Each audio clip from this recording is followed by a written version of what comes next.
There isn't a kid or a family who probably doesn't have a connection to somebody who's been helped by the foundation. There's your Chromebook, there's your hotspot. A lot of the time we're able to find a way for them to get help, but knowing that we have the foundation there for those kids or families who can't get it otherwise is a huge gift.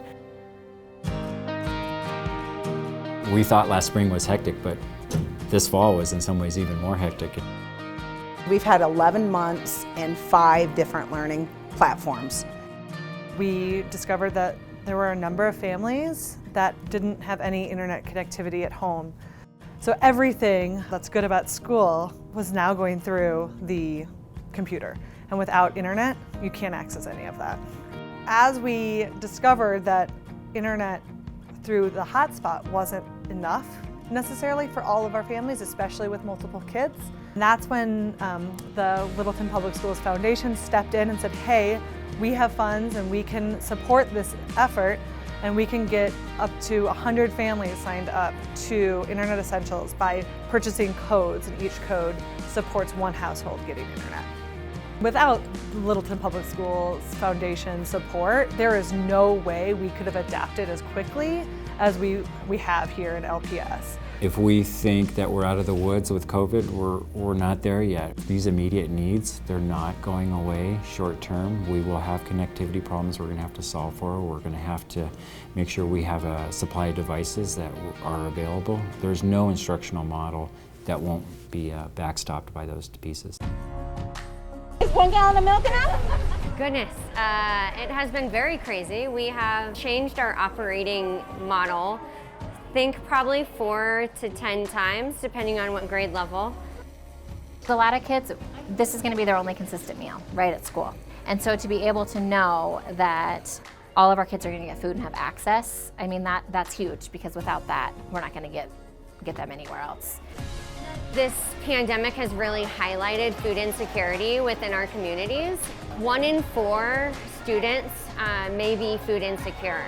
And if we are just automatically giving meals to any and all students in our district, we're really able to meet those needs and reduce one of the burdens that may be on that family at that time. This year has really taught us that we can do anything we put our mind to. We couldn't do it without the partnership. In all honesty, the donations are integral in us being able to continue what we're doing. Awesome, thank you, ladies.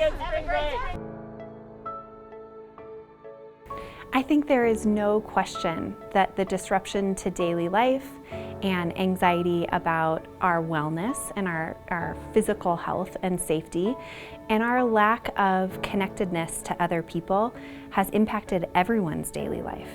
It's hard. It's really hard to know that there are kids hurting and we can't see them and be near them. So much of what we can tell with people is nonverbal, and a lot of that gets lost on a screen. Even if you see somebody's face, you can't really tell exactly what's going on. So we've had to become sort of mental health detectives. And I think what is really different and hard is that a lot of the requests for help are coming from families that aren't used to needing help.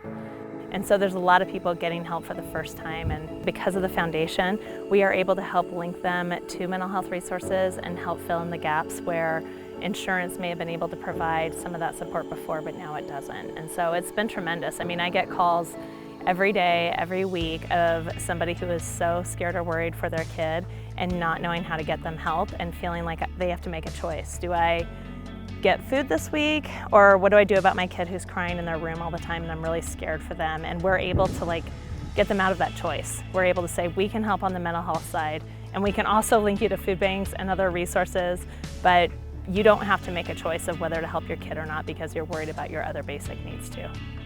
This is a partnership, and we can't do this without help. So we need the community support. We need parents joining with our staff to be able to work in tandem to support students. We need educators to be able to work with one another across buildings, across disciplines.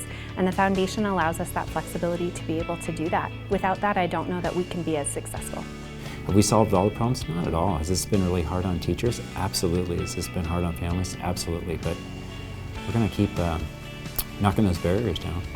Thank you so much. No problem. Families are just so grateful and so thrilled, and I think that they really can tell that our community, that Littleton Public Schools, that the foundation, that we have their back, that we're there for them, and we will do all that we can to really support their kids in their learning experiences.